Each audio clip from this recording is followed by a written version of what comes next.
Hello everyone, welcome back to Final Fantasy XIV Stomblood, and we are continuing leveling 51, and we're doing a bunch of the 50 quests, cleaning up the quest log since we finally reached that point. But yeah, let's talk to Nananji.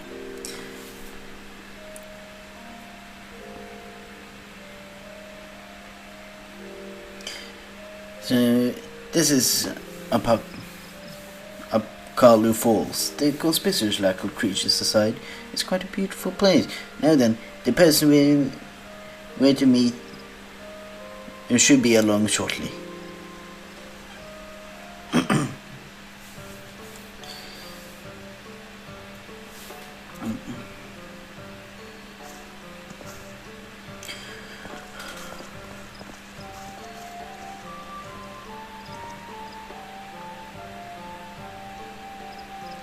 I was told those who wish to learn about Drazor.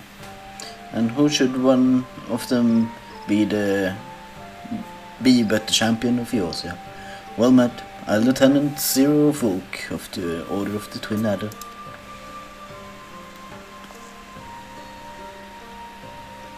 Yo.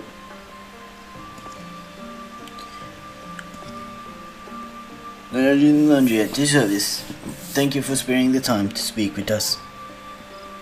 I think nothing of it. I must say though that Lieutenant Aubrey chose this perfect spot for the subject matter.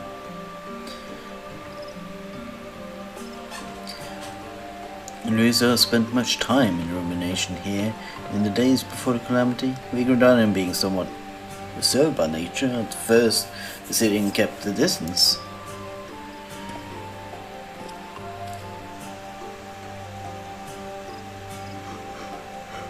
But in time, people warmed to him. He eventually lent the ear to the troubles, healing hurts, offering counsel, and gradually earned their trust. To ignore the plight of those who one might conceivably say is not wisdom, is indolence. Lucio spoke those words and lived up to them. He was the epitome of a Charlian sage, and I recall myself being moved. And shortly after we had become aware of the major poach, the hamlet of Quarrymil was attacked by the primal Garuda. Both soldiers and civilians were among the casualties.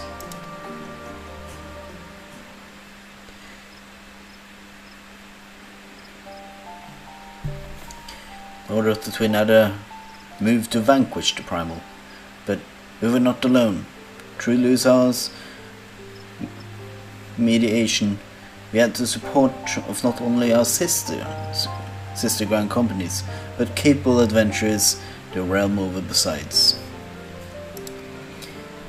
Using an artifact known as the Vortex Feather, the Archon opened the way for a band of adventurers to sally forth into Garuda's turbulent domain, where they fell the fearsome being.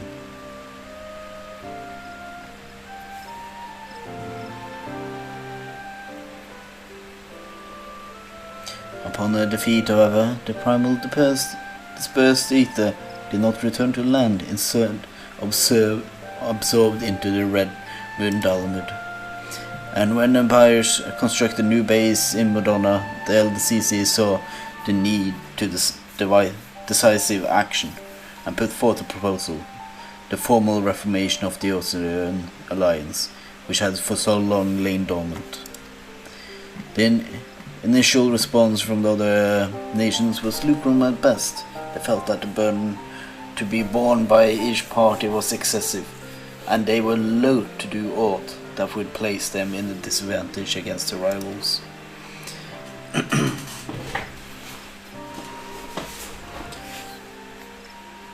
But the revelation that a lunar transmitter had been erected in the Imperial base prompted a change of heart.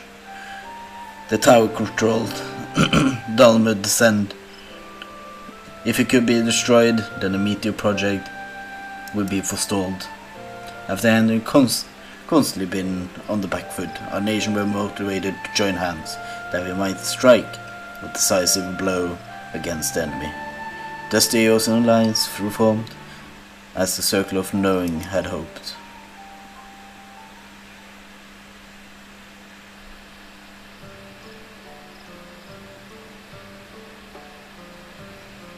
At the same juncture, Drazor was asked to join the alliance as tactician, and in that capacity, he provided sage guidance or whatever. So told he was the first treated with Veronis, Drazor and our trust to his action, and paved the way to ensure cooperation between our nations. Indeed, were it not for him, we will have perished divided. We owe Drazor great depth. Now then, I expect you might be interested in hearing about the operation to destroy the lunar transmitter. But for that tale, I will recommend you seek another, a decorated soldier who actually took part in the operation. Although a hardened warrior, she is quite friendly and should be glad to regale you with the experience. Shall I send a word on your behalf? You'll be duly grateful. Well, if you could take yourself to the Maelstrom Command in Limsa Luminsa, I shall see to it that she knows to expect you. With that, I shall take my leave. I pray that the biography is a success.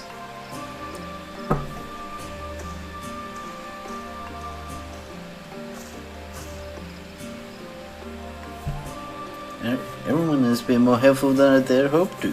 It seems Drazor had quite the influence on others.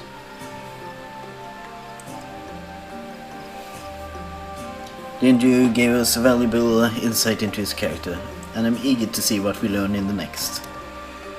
Come, let us head to Limsa Luminsa.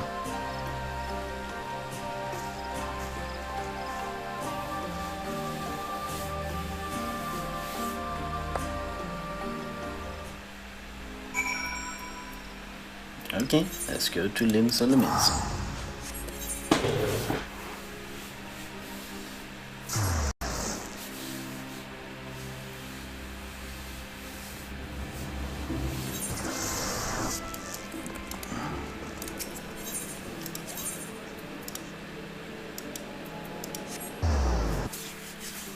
And to the aft castle.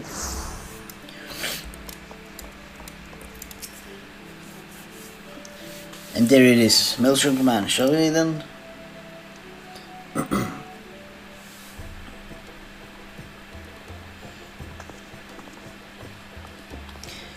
Lieutenant Savani, every decipher is alright, and you must be Nananji. Rajati Riki at your service. I understand you wish to hear about the operations to destroy the lunar transmitter. Indeed, I am penning your biography about the Archon Drazor, you see, for which the interviewing people who held dealings with him. I truly appreciate your time. You're very welcome. I will be glad to assist you, even if it wasn't a request from the Lieutenant Fulk.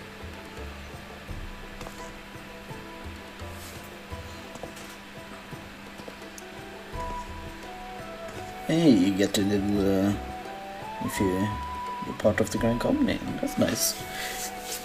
Now then, to continue where we left off, it was shortly after the Ocean Alliance was formed, our scouts returned with word of the 7th Legion had activated the lunar transmitter in the fortress in Madonna. Now known as Castrum Sentry, the fortress was originally called Castrum Novum before the 14 restored and renamed it. It was in order to break through the defenses and destroy this transmitter. Our three nations joined hands, and we were determined to success.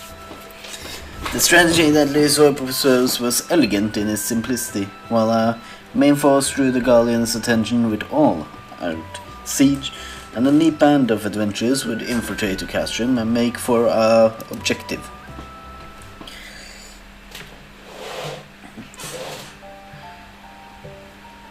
Yeah, they trust the adventurers with ridding us of the primals. Now we trust them with the very fate of Eosia. I still remember the operation as it was yesterday. Though we met first resistance, we fought more fiercely still, no matter the cost. We had to ensure that the adventure had a chance to strike the transmitter. And when the messenger arrived bearing word they had succeeded, it still makes my heart sore to recall the moment of triumph.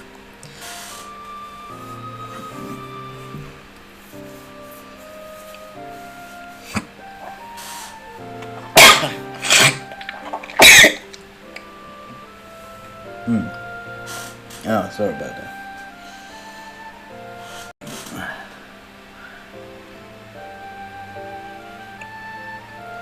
That day we learned that by standing together the people of Eosia could oppose even the might of the Empire.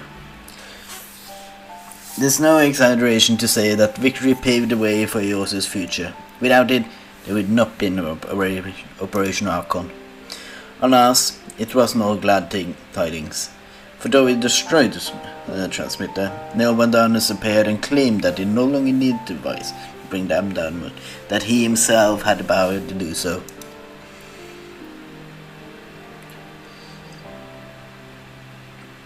So long as Vandanus lived, the threat of destruction remained, and so branding him an enemy to all life in Eosia, the nation of their lives undertook the desperate manhunt.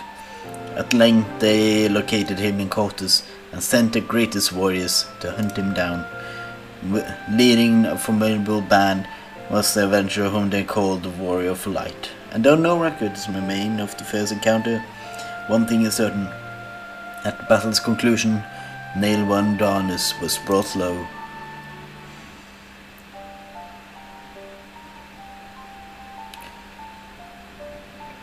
As you know, however, our woes did not end with the White Raven, for Drazor and his disciples determined that Stomblood would continue to fall. In a last-ditch bid to prevent the realm's annihilation, the Circle of Knowing issued a request to the Eosia Alliance to secure the Cardinal Flats, where the Red Moon was expected to crash.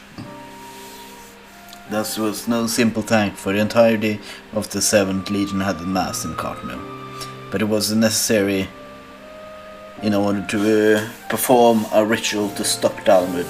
A ritual then broke the power of the 12. So it was that the Battle of Cardinal was joined, and I dare say you know how the tale continues. Everyone's shocked. Everyone's shocked. Now Poundbound will emerge from Stomblood and proceed to unleash his fury upon the realm. Aye, and though all bore witness to Drazor initiate the ritual, none remember what came to pass afterwards. Neither what happened to Bahamut, nor why the realm was reborn. The haste had afflicted memories of the calamity, but people remember events prior to the moment, yes? If so, do you know if anyone was near Drazor during the battle?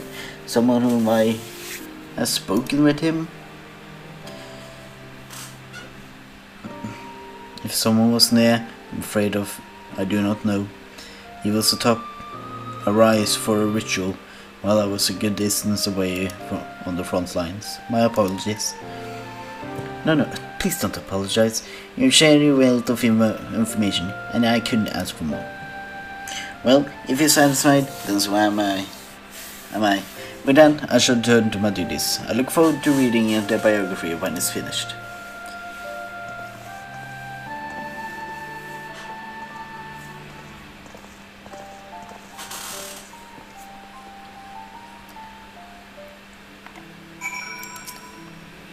I grasp a event leading to Gramley, and yet... forgive me, I was deep in thought. In no small part due to your help, I managed to learn a great deal, but there's still more I wish to know. Might I trouble you to accompany me a bit longer? If you're willing, please let me know. Yeah, I can do that.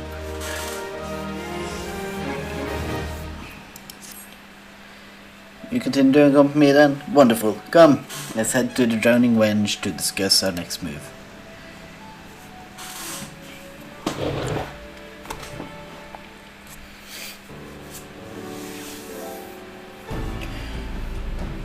Beskor, gonna help us out here.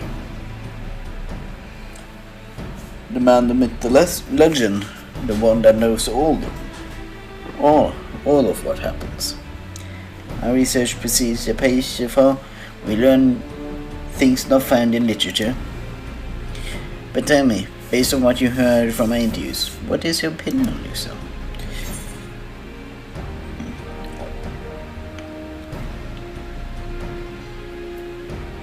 You had a difficult task. Indeed, from the Imperial Invention to rampaging primals to nail on down a scheme, he had to contend with the toughest of problems. What struck me was how grateful the interviews were to Luso for bringing the nations together in cooperation. It was nothing short of necessary for our survival.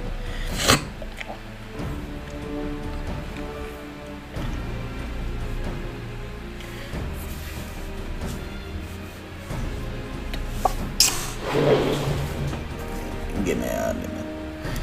Okay, there you go. Yet knowing this, I can't help but wonder. In his capacity as a tactician, it seems to me he had done more than enough by devising a plan and facilitating its execution. He went far beyond that, risking life and limb on the front lines for land not his own.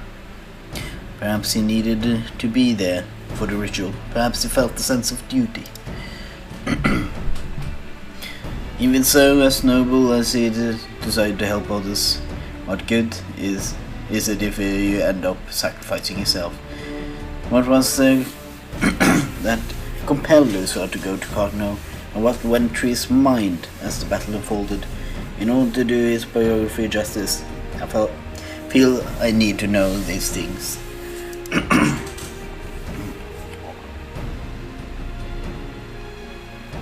If Drazor had people near him at the time, perhaps he shared words with them in his final moments, words that could provide some insight, but we begin to search for such an individual, assuming they exist.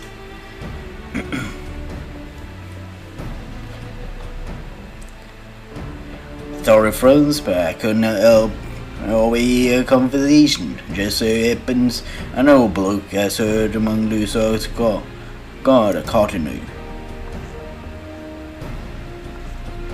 True, you know someone who was with him?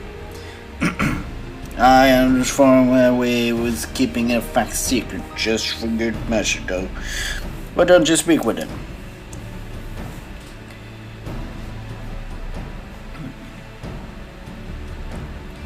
What's up with you, eh? In that case, I reckon the bloke will be willing to cooperate. On Gushim is his name. I was a lieutenant of the Maelstrom after Calamity turned to adventuring. It serves to greatly help the common folk. Maelstrom offers turned adventure. We must keen to speak with him. Where might he be found?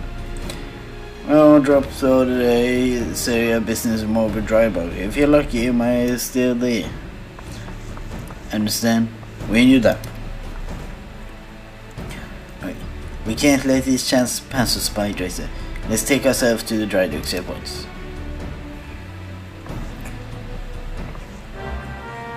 Okay. Let's go. Busker Ron came in clutch, like always.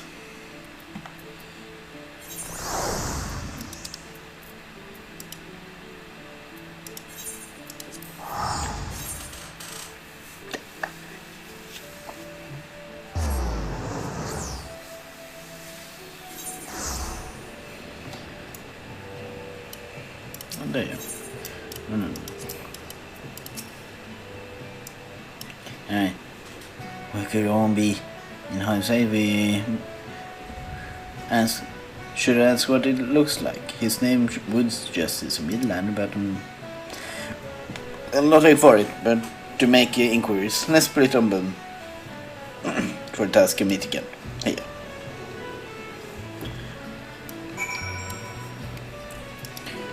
Sure.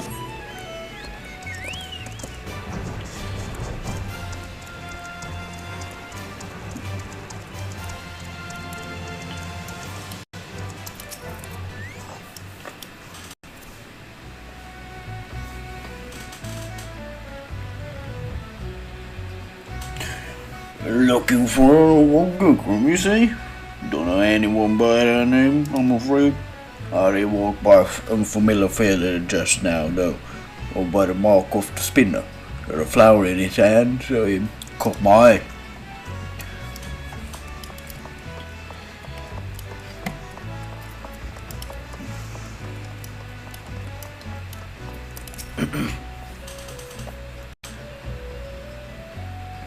Well, as it happens, I spoke with him just earlier.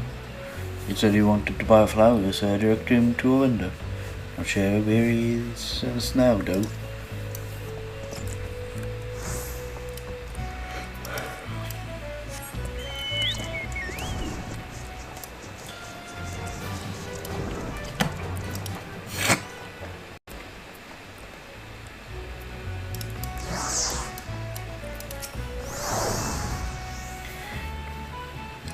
I'm sorry, but I will just start helping out here. I'm still learning a bit of I'm still learning our customer's name. I can't say if it's the person you're after, but a man did come by earlier who appeared to be an adventurer. He bought a pneumonia lily that we're currently trialing. I have an inkling of where one might be.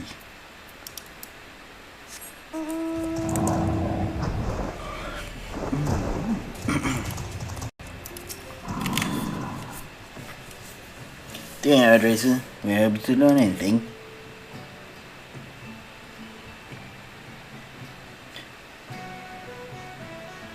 So a man who could be on bought a pneumonia lily, then went to the mark of the spinner. If we hurry there, we might be able to find him. Let's go.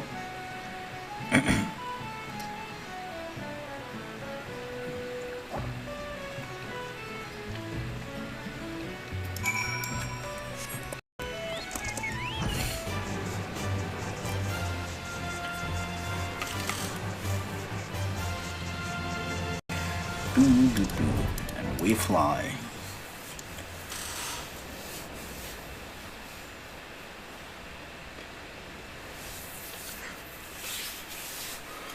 When speed is paramount, we fly.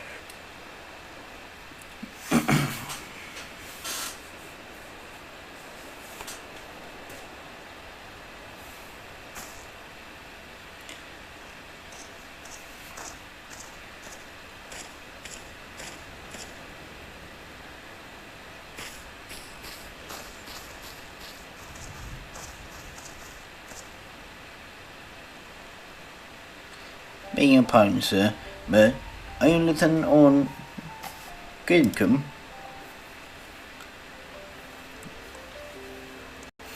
I've been lieutenant for many years, but aye, that's me. What can I do for you?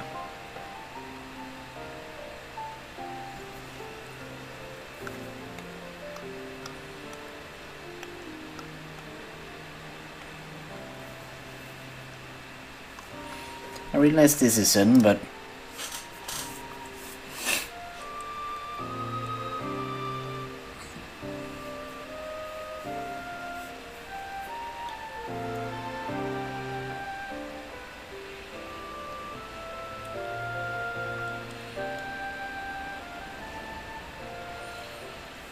so writing Lucifer's biography.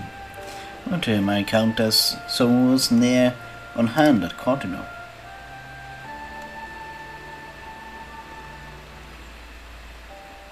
There must be a reason why you're here too.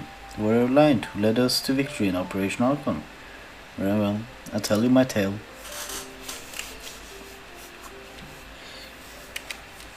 Now then, where to begin? From the beginning.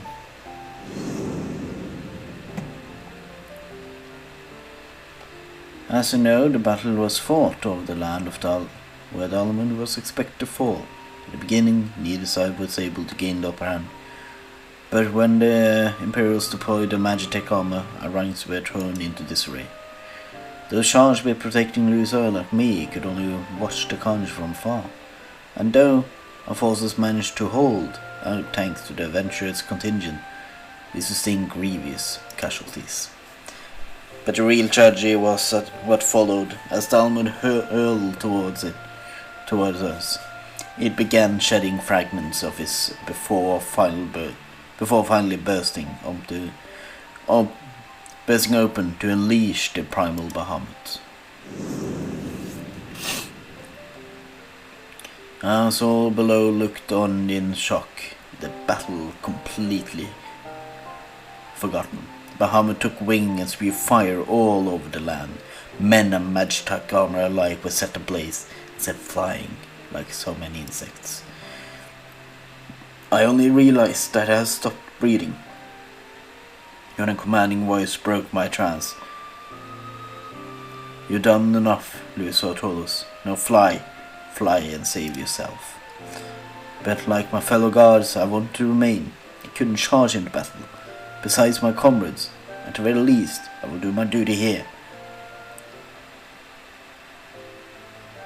Into battle besides my comrades. At the very least, I will do my duty here and protect Drazor to the last. But upon seeing us standing there, not making a move, Drazor smiled and spoke to us. "If you would give your lives to protect something, then protect my hopes. Every soul who lives to determine their own fate is a source of hope, bright and brilliant. So live, I bid you, and be among those who bear the light for others to follow." Those words awaken us to a greater purpose. If there was hope in my living, then I would live as Drazor's bid. No matter what, I would survive, and so together with my fellows, I began making my retreat. Alas, we hadn't gotten far when an explosion erupted and sent us sprawling.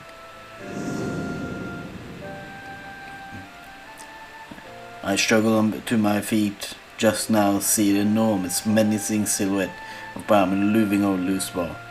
In the next instant he was enveloped by light, and that was the last I remember of him.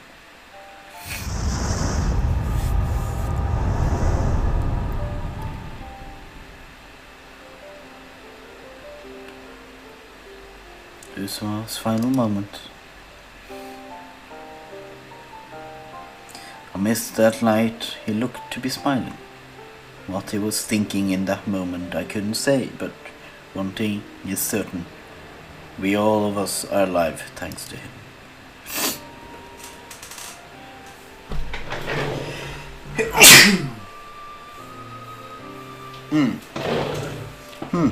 Following the calamity, it was reported that Drazor had defeated Bahamut and set about the land's miraculous regeneration. Do you believe this is the truth?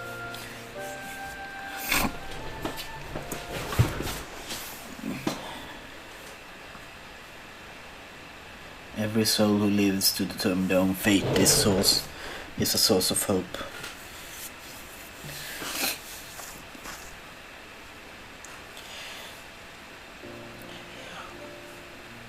What we learned has reaffirmed my belief, Tracer. The belief that Drazor was not an all-powerful savior one reads about in tales, but merely an ordinary man. But the man never forsook Drazor, no. He stood for his realm to the last, he and countless other brave souls, and saved it from becoming a scorched waste. Against imaginable adversity, he fought, and at the cost of his life, paved the way for a brighter future for us all. The least I can do in return is to tell his story, spread his message that there is life, there is hope.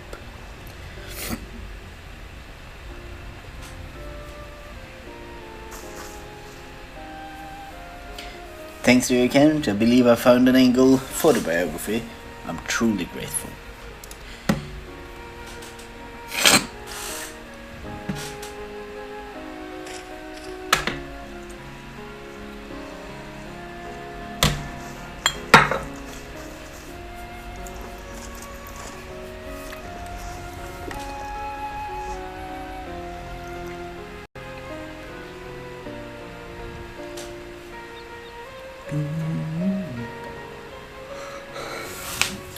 Of a prayer as well, the prayer that the light of hope which Drazor preserved shall ever burn bright.